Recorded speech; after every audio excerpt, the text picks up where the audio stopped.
नमस्कार दोस्तों, आपका स्वागत है सुनील कॉन्सेप्ट में। मेरे प्यारे बच्चों, सबसे पहले मैं आपको धन्यवाद देना चाहूँगा कि आपने बहुपद की जो वीडियो हमने अपलोड की थी इससे पहले वाली, उस पर बहुत प्यार बरसाया है आपने। सबसे ज़्यादा वीडियो आपने उसको देखा है। तो जिन बच्चों ने उस वीडियो को नहीं देखा है तो डिस्क्रिप्शन में जाकर उस वीडियो को ज़रूर देख लें, जिससे कि आज जो मैं टॉपिक कराने वाला हूँ उस टॉपिक को तभी समझ पाओगे जब तक आप बहुपद की बारीकियों को नहीं समझ पाए। तो मेरे प्यारे बच्चों, आपसे रिक्वेस्ट है कि यदि आप बहुपद को समझना चाहते हैं तो हमने जो बहुपद की जो पहली वीडियो डाली है उसको ज़रूर देख लें, तभी इस वीडियो पर आएँ, तब और ज़्यादा आपको समझ में आएगा। मैं ऐसा नहीं कह रहा हूँ कि ये वीडियो जब तक समझ में नहीं आएगी जब तक कि आप पिछली वीडियो नहीं देखोगे। मेरे कहने का मतलब है कि यदि आप स्मार्टली यदि स्टडी करना चाहते हो, हर पॉइंट को क्लियर करना चाहते हो, तो मेरे प्यारे बच्चों आपसे रिक्वेस्ट है कि आप बहुपद की हमारी पिछली वीडियो ज़रूर देख लें। चलिए दोस्तों, शुरुआत करते हैं। आज जो हम शुरुआत करेंगे एक्सरसाइज 2.2 से करेंगे।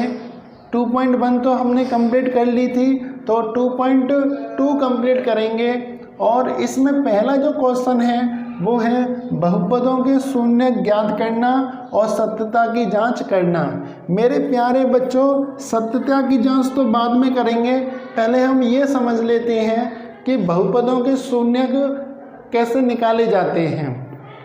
तो मेरे प्यारे बच्चों, बहुपदों के शून्य निकालने का बेस्ट तरीका है गुणनखंड विधि। गुणनखंड विधि के माध्यम से ही हम किसी भी बहुपद के शून्य को निकाल सकते हैं। उनके फैक्टर करके हम उनके शून्य निकाल सकते हैं। तो मेरे प्यारे बच्चों, 9th क्लास में हमने शून्य निकालना सीखा था, लेकिन यहाँ पर जो शून्य दिए जा रहे हैं वे भी उसी मेथड से निकाले जाते हैं जो कि आपने 9th क्लास में पढ़े थे। तो मेरे प्यारे बच्चों, अब मैं ये नहीं कहूँगा कि आपने 9th क्लास में कितना याद रखा। मैं आपको इसी वीडियो में बहुपद निकालना भी सिखाऊंगा, बहुपदों के शून्य भी निकालना सिखाऊंगा और सत्यता की भी जांच करूंगा। दूसरी बात, इससे पहले जो वीडियो हमने अपलोड की थी हमने उसमें बता दिया था कि रेखीय बहुपद है तो उसमें शून्यों की संख्या 1 होती है। द्विघात बहुपद है तो उसमें शून्यों की संख्या 2 होती है। त्रिघात जो होता है उसमें शून्यों की संख्या 3 होती है। तो ये डाउट क्लियर है आपका। तो चलिए दोस्तों, एक हम रेखिक बहुपद लेते हैं। मैंने ले लिया 3x + 7। मेरे प्यारे बच्चों, 3x + 7 है तो ये हमारा एक बहुपद है। इस बहुपद के हमें शून्य निकालने हैं। तो मेरे प्यारे बच्चों, शून्य कैसे निकाले जाएं, तो उसके लिए हम देखते हैं कि शून्य वो x का वह मान होता है जिस पर बहुपद का मान 0 हो जाता है। तो मैं क्या करूँगा मेरे प्यारे बच्चों, मैं मान के चलूँगा कि माना x = k पर px जो है वो 0 है। माना x = k पर px की जो वैल्यू है वो कितनी है, 0 है।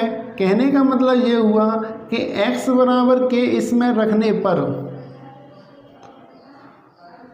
3 × k + 7 तो बराबर क्या आ जाएगा, हमारा 0 आ जाएगा। तो 3k + 7 = 0। तो यहाँ से हम k की वैल्यू निकाल लेंगे।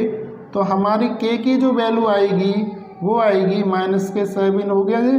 तो k बराबर होगा -7/3।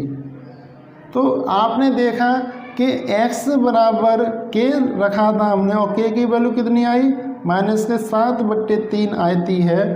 तो हम कहेंगे कि 3x + 7 का शून्य जो है शून्य वो कितना है, 7/3 है।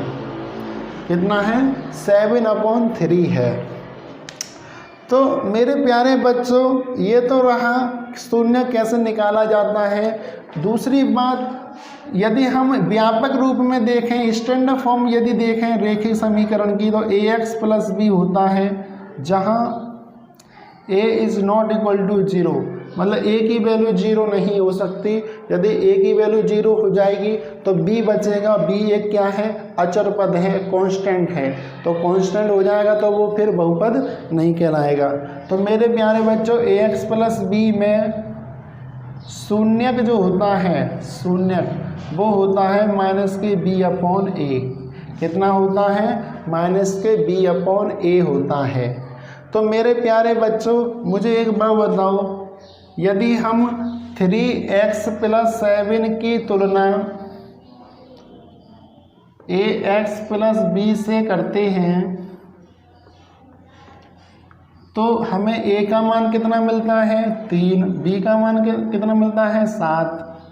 तो शून्य कितना हुआ, शून्य कितना हुआ, माइनस के 7 बट्टे b का मान रख दो यहाँ पे और यहाँ a बराबर 3 रख दो, तो माइनस के 7 बट्टे 3 हुआ।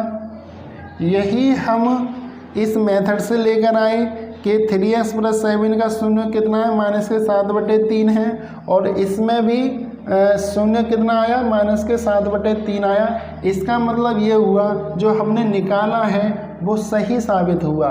इसका मतलब हमारी शून्यक सही है, शून्यक सही निकाला है। तो आप मेरी बात समझ पाए। तो रेखिक बहुपद को हम इस प्रकार से निकालते हैं। फिर बात आती है द्विघात बहुपद को किस प्रकार से निकाला जाता है। तो द्विघात बहुपद को निकालने के लिए हम इस पर मेथड पर पहुंचते हैं।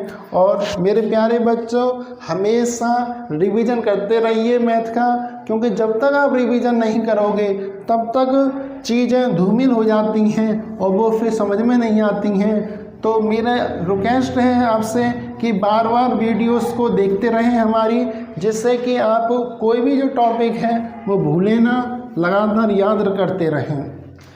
इसी के साथ हम आगे बढ़ते हैं और एक हम द्विघात बहुपद लेते हैं। मेरे प्यारे बच्चों सबसे पहले मैं द्विघात बहुपद के बारे में कुछ जनरल इन्फॉर्मेशन दूंगा कि जैसे इसका व्यापक रूप क्या होता है। व्यापक रूप देखा जाए द्विघात समीकरण का तो वो होता है ax square plus bx plus c बराबर 0, जहाँ a is not equal to 0। यदि a 0 हो जाएगा तो bx प्लस c बचेगा, जो कि एक रेखिक समीकरण होगा। तो मेरे प्यारे बच्चों हमेशा ध्यान रखना है आपको कि ax square plus bx plus c में a is not equal to 0 होना चाहिए। तो ये एक व्यापक रूप होता है द्विघात समीकरण, द्विघात बहुपद का, द्विघात बहुपद का। तो इस द्विघात बहुपद में 2 पॉइंट आते हैं, शून्यकों का योगफल, शून्यकों का योगफल। तो शून्यकों का योगफल होता है वो होता है माइनस के b अपॉन a। कहने का मतलब माइनस b का मतलब क्या हुआ, x का गुणांक, तो माइनस x का गुणांक बट्टे a क्या है, x स्क्वायर का गुणांक। अब ये गुणांक क्या होता है, तो गुणांक का मतलब सीधा सीधा है कि x स्क्वायर 3x स्क्वायर है तो x स्क्वायर में कितने से गुणा हो रही है, कि 3 से हो रही है, तो x स्क्वायर का गुणांक 3 हो जाएगा। अब बात आती है शून्यकों का गुणनफल, शून्यकों का गुणनफल। तो शून्यकों का गुणनफल होता है c बट्टे a। अब c क्या है, अचर पद है, क्या सा पद है, अचर पद है। तो आप कहोगे अचर पद बिना x का जो लिखा होता है, बिना मतलब उसमें x इंक्लूड नहीं होता है, उसको अचर पद कहते हैं। तो c एक अचर पद है और a क्या है, x स्क्वायर का गुणांक, x स्क्वायर का गुणांक। तो एक बेसिक नॉलेज हमने बता दी आपके लिए कि व्यापक रूप क्या होता है द्विघात बहुपद का, तो वो होता है ax square plus bx plus c equal to 0, जिसमें c एक अचर पद होता है। फिर बात आती है कि इनके शून्यकों का जो योगफल होता है वो कितना होता है, तो वो होता है माइनस के b अपॉन a। माइनस का x का गुणांक बट्टे x स्क्वायर का गुणांक। शून्यों का गुणनफल की बात की जाए तो वो कितना होता है, तो अचर पद बट्टे x स्क्वायर का गुणांक। तो आप इन बातों को समझ पाए। इन बातों को समझने के बाद हम बात करते हैं कि द्विघात बहुपद जो होता है उसके शून्य कैसे निकाले जाते हैं।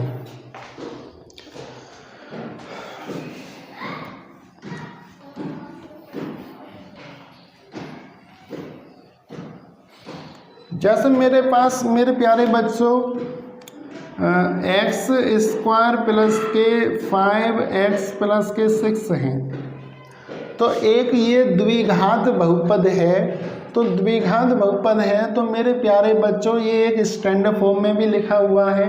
तो हम इसके शून्य कैसे निकालते हैं तो इसको समझते हैं। तो सबसे पहले मेरे प्यारे बच्चों क्या करते हैं, हम सबसे पहले ये चेक करते हैं कि एक्स स्क्वायर में किसी से मल्टीप्लाई तो नहीं हो रही। तो आप देख रहे हैं कि एक्स स्क्वायर में यहाँ पर तो किसी से मल्टीप्लाई नहीं हो रही है, तो इसका मतलब ये यहाँ पे क्या माना जाता है, 1 माना जाता है। तो इस 1 की मल्टीप्लाई 6 में कर देते हैं। तो 1 की 6 में मल्टीप्लाई करोगे तो कितने आएंगे, 6 आएंगे। अब मेरे प्यारे बच्चों हमें करना क्या है, बहुत आसान है।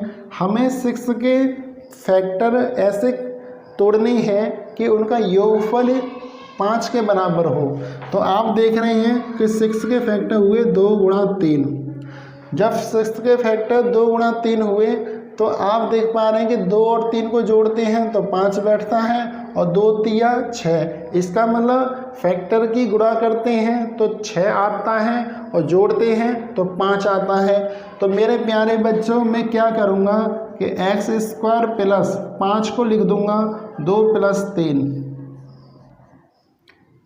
यहाँ x। तो एक्स स्क्वायर प्लस x की मल्टीप्लाई करूँगा तो 2x प्लस 3x प्लस के 6।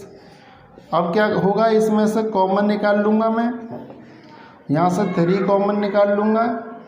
तो आप देखोगे x प्लस 2 फिर कॉमन है, x प्लस 3।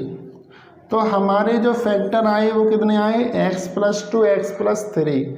मेरे प्यारे बच्चों एक मुझे बात बताओ कि x square plus 5x plus 6 बराबर 0 है, मतलब इसकी वैल्यू 0 आती है। तो ये 0 कब आएगी, जब x प्लस 2 अलग अलग 0 होगा। तो x प्लस 2 बराबर 0 तो x बराबर माइनस के 2 और x प्लस 3 बराबर 0 तो x बराबर कितना हुआ, माइनस के 3। ये जो वैल्यू आई है आपकी x बराबर माइनस के 2 x बराबर माइनस के 3, ये वैल्यू ही इस द्विघात बहुपद के शून्य कहलाते हैं। तो शून्य कितने हुए इसके, शून्य हुए माइनस के 2 और माइनस के 3, माइनस के 2 और माइनस के 3। तो आप मेरी बात समझ पाए, x square plus 5x plus 6 के शून्य कितने हुए, माइनस के 2 माइनस के 3 हुए। अब हम देखते हैं इसकी जांच कैसे करें कि हमने जो निकाला है वो ठीक है कि नहीं है। तो मुझे एक बार बताओ, हमारे शून्य का ये माइनस के 2 और माइनस के 3। तो मुझे एक बार बताओ कि शून्यों का योगफल, शून्यों का योग, शून्यों का योगफल कितना हुआ, तो माइनस के 2 माइनस के 3 तो कितने हुए, माइनस के 5। ठीक है, माइनस के 5 हुए। और शून्यों का गुणनफल कितना आया, तो आप बोलोगे माइनस के 2 की मल्टीप्लाई माइनस के 3 में हो जाएगी तो 6 आ जाएगा।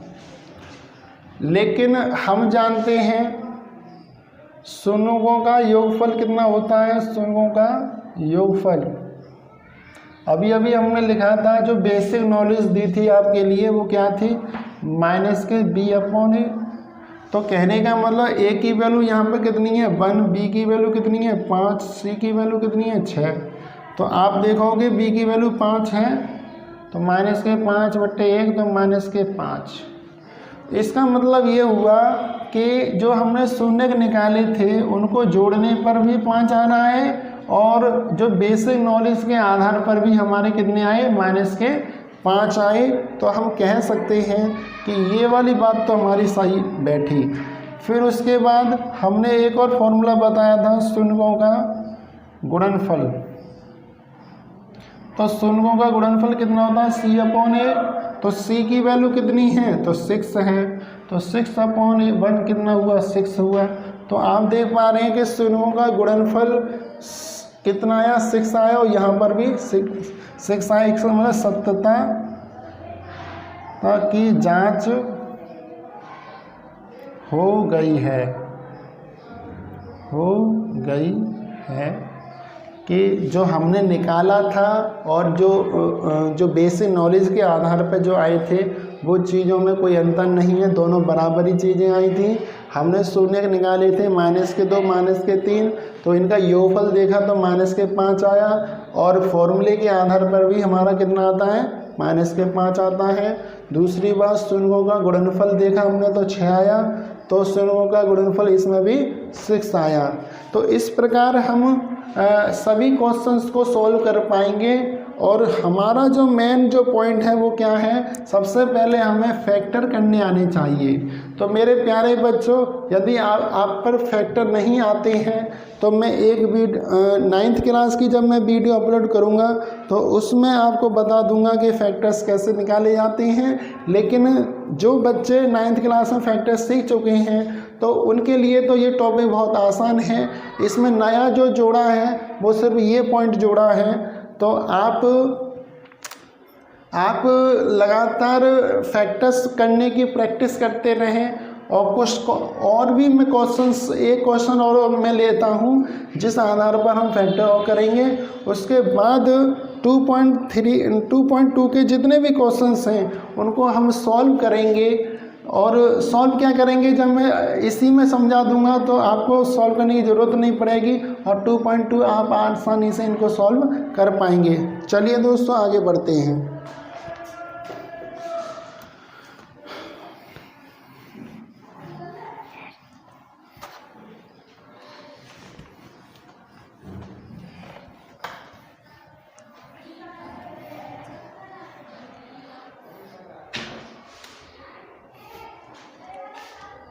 जैसे क्वेश्चन है हमारा x²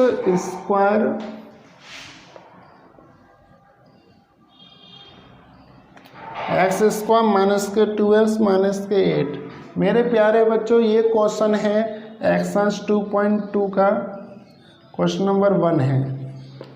तो आप देख पा रहे हैं कि यहाँ पर कितना है, 1 है। तो 1 की 8 में मल्टीप्लाई करोगे तो कितना आएगा, 8 आएगा।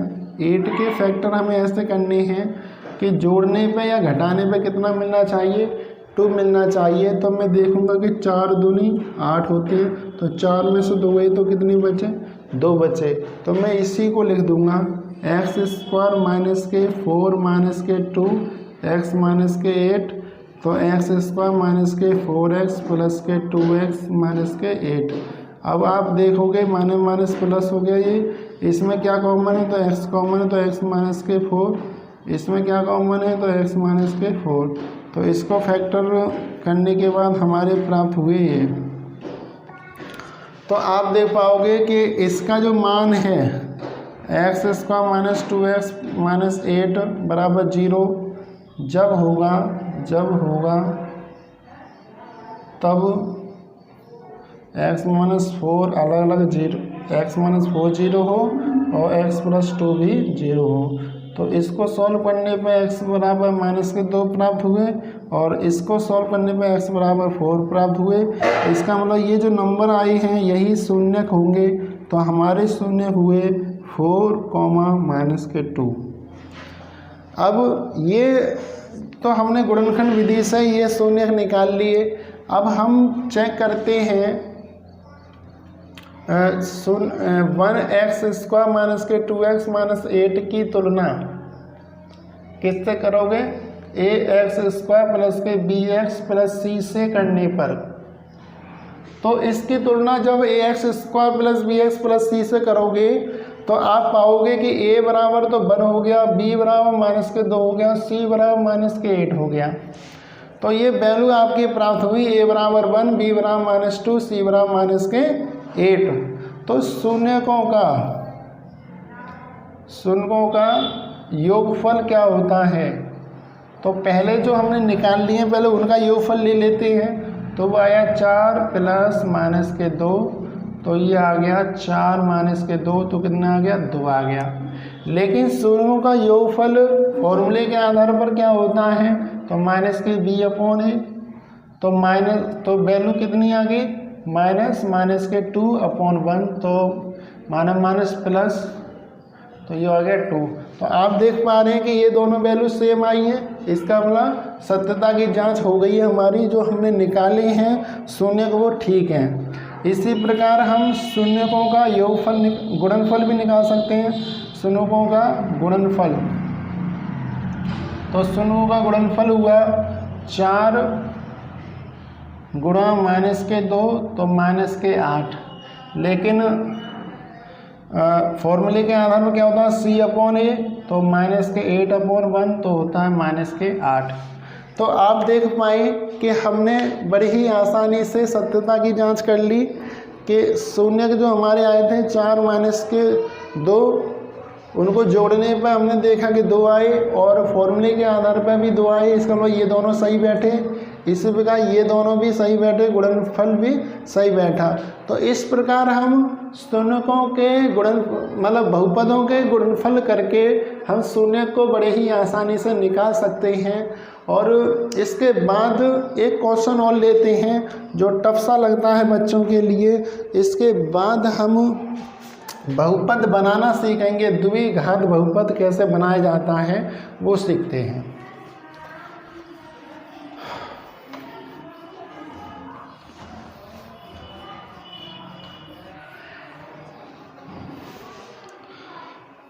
जैसे मेरे प्यारे बच्चों ये क्वेश्चन है टी स्क्वायर माइनस के 15, तो टी स्क्वायर माइनस के 15 क्वेश्चन है। इस क्वेश्चन इसके जो फैक्टर हैं वो कैसे करोगे ये समझते हैं। तो मेरे प्यारे बच्चों 15 कोई भी परफेक्ट स्क्वायर नहीं होता है किसी का, तो हम क्या लिखेंगे, इसको इस रूप में लिख देंगे। तो हमने इस रूप में लिख दिया है इसको। अब क्या करेंगे, हम ये जानते हैं ए स्क्वायर माइनस बी स्क्वायर क्या होता है, ए प्लस बी और ए माइनस बी। तो हम इसमें भी यही अप्लाई करेंगे, तो हमारा ये आ जाएगा टी प्लस अंडर रूट 15 और टी माइनस अंडर रूट 15। तो कहने का मतलब ये हुआ कि टी स्क्वायर माइनस 15 जीरो के बराबर जब होगा जब टी प्लस अंडर रूट 15 बराबर 0 होगा, इसका मतलब माइनस के 15, और टी माइनस अंडर रूट 15 बराबर 0, तो टी की वैल्यू अंडर रूट 15 हुई। तो आप दो वैल्यू प्राप्त हुई, तो शून्यक हमारे कितने हो जाएंगे, तो शून्यक हो जाएंगे माइनस के 15 और प्लस के under root 15 under root minus के 15। तो ये वैल्यू हमारी प्राप्त हुई हैं। अब हम क्या करते हैं, हम इसकी तुलना टी स्क्वायर माइनस 15 को हम ऐसे भी ले सकते हैं, T square plus 0t minus के 15 की तुलना A T square plus B T plus C से करने पर, तो जब करोगे तो ए की वैल्यू कितनी हो जाएगी 1, बी की वैल्यू 0 और सी की वैल्यू माइनस के 15 हुई। तो शून्यकों का योगफल कितना प्राप्त होगा, तो मेरे प्यारे बच्चों शून्यकों का योगफल प्राप्त होगा। इन दोनों को जोड़ दोगे, माइनस के 15 प्लस के 15, तो ये कट गए तो कितना आ गया 0 आ गया। अब माइनस के b अपॉन ए होता है फॉर्मूले के आधार पर, तो माइनस के 0/1 तो 0 ही तो हुआ, तो इसका मतलब ये सत्य है। फिर शून्यकों का गुणनफल कितना हुआ, गुणनफल तो आप बोलोगे गुणनफल हुआ माइनस के 15 अंडर रूट 15 गुणा अंडर रूट 15, तो जब गुणा किया तो माइनस के 15 आया, लेकिन गुणनफल c अपॉन ए होता है, तो माइनस के 15/1 सी और ए की वैल्यू रखने के बाद, तो ये दोनों बराबर आए। इसका मतलब सत्यता की जांच हो गई है, सत्यता की जांच हो गई। तो इसी प्रकार हम सभी क्वेश्चंस कर पाएंगे, और ऐसा कोई क्वेश्चन नहीं है जो आपको समझ में नहीं आएगा। आप क्या करें कि सबसे पहले ईमानदारी से क्वेश्चंस करने की कोशिश करें, तभी आपको अपने आप ये क्वेश्चंस आएंगे। तो मेरा मानना यही है कि सभी क्वेश्चंस को मैं कराऊं, इससे अच्छा है कि मैं एक कॉन्सेप्ट आपको बता दूं कि इस कॉन्सेप्ट के आधार पर क्वेश्चंस को सॉल्व करना है। तो आप ये कॉन्सेप्ट समझ पाए होंगे। इसके बाद हम नेक्स्ट क्वेश्चन पे बढ़ते हैं, क्वेश्चन नंबर 2 करते हैं। तो एक फॉर्मूला मैं लिख रहा हूँ, उस फॉर्मूले के आधार पर हम बहुपदों द्विघात बहुपद बनाना सीख पाएंगे।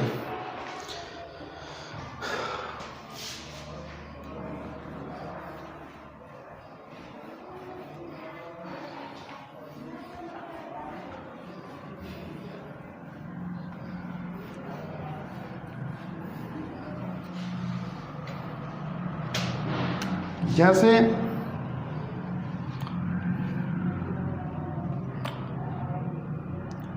जब शून्यकों का योगफल तथा गुणनफल दिया हो, जब शून्यकों का योगफल तथा गुणनफल दिया हो तो द्विघात बहुपद, तो द्विघात बहुपद क्या होता है? तो मेरे प्यारे बच्चों, द्विघात बहुपद होता है x² माइनस ब्रैकेट में शून्यकों का योगफल ब्रैकेट बंद x से मल्टीप्लाई प्लस शून्यकों का गुणनफल। तो ये जो मैंने लिखा है फॉर्मूला, इस फॉर्मूले के आधार पर आप द्विघात बहुपद निकाल सकते हैं बड़े ही आसानी से। x² माइनस शून्यकों का योगफल इंटू x प्लस शून्यकों का गुणनफल। जैसे शून्यकों का योगफल को हम ऐसे भी लिख सकते हैं कि सपोज दो शून्य के हमारे अल्फा और बीटा, तो alpha plus beta x plus इनका मल्टीप्लाई। तो हम इस रूप में भी ले सकते हैं और इस रूप में भी लिख सकते हैं। मेरे प्यारे बच्चों, यदि शून्यकों का योगफल 5 है, मतलब अल्फा प्लस बीटा कितना है 5 और अल्फा बीटा है -6, तो द्विघात बहुपद होगा x² माइनस के 5 का मतलब शून्यों का योगफल कितना दिया है, शून्यों का योगफल दिया है 5, तो इसमें रख दोगे तो x² माइनस के 5x और फिर शून्यों का गुणनफल कितना है -6। तो ये जो बना हमारा, ये क्या है, द्विघात बहुपद है। इसी प्रकार से पहला जो क्वेश्चन है सेकंड का पहला, उसमें 1/4 तो योगफल दिया है और गुणनफल दिया है -1, तो आप कहोगे x² माइनस 1/4x, मतलब 1/4 कितना हो गया, इसकी वैल्यू हो गई शून्यकों का योगफल की, और गुणनफल कितना हुआ 1 हुआ। ये जो 4 हैं जो हर में नहीं रखते हैं, तो 4 की मल्टीप्लाई कर देते हैं, तो 4x² माइनस के x माइनस के 4। तो ये जो द्विघात बहुपद बना है ये आंसर होगा। तो इसी प्रकार से हम आगे भी क्वेश्चन करेंगे।